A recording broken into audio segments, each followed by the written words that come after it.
আসসালামু আলাইকুম। দেশ ও বিদেশ যে যেখান থেকে দেখতেছেন ভিডিওটা দেখবেন, লাইক শেয়ার কমেন্ট করবেন। আপনাদের কাছে যদি ভালো লাগে ভিডিওটা, আসলে সে একটা প্রাণী, সে একটা কুকুর, ঠিক আছে। দেখেন, অথচ এই কুকুরটা আজকে 2 দিন ধরে আমার ফ্রিজ ছাড়ে না। অথচ এই লুটি আইন না, আজকে লুটি 8টা লুটি আনলাম আইন না, এই যে এই কুকুরটারে খাওয়াইতেছি, ঠিক আছে।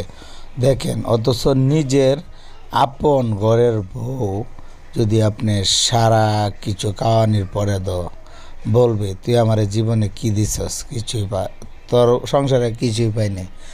আর বিশেষ করে যারই আপন ভাবেন সে আপন হয় না। আসলে এই যে মানুষের সাথে বেইমানি করে, দেখেন এই কুকুর কোনো সময় বেইমানি করে না। এই কুকুরটা চিনা আমার আজকে 2 দিন ধরে, 2 দিনের ভিতরে ওই কুকুরটা আমার ভক্ত হয়ে গেছে গা।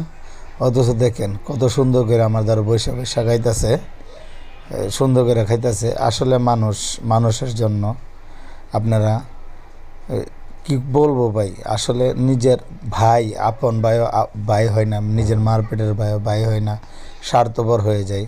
অথচ দেখেন স্বার্থের জন্য সব কিছু করতে পারে। এই জন্যে আপনাদেরকে কিছু বলতে চাই, যদি আপনার কোনো জন আপন থাকে, তাই মনে বুঝি কোনটা জানেন, আপনার আত্মীয় স্বজন থেকে একটা কুকুরকেও যদি আপনি 10 টাকা দিয়ে একটা লুটি খাওয়ান, আপনার বলবো, আপনার কথা বলবো, ঠিক আছে ভাই। আসলে মানুষকে নিয়ে অনেক কিছু বলে আর অনেক কিছু করে। আপন ছোট ভাই, বড় ভাই, আত্মীয় স্বজন আপনার আপন হয় না ভাই? হয় বলেন?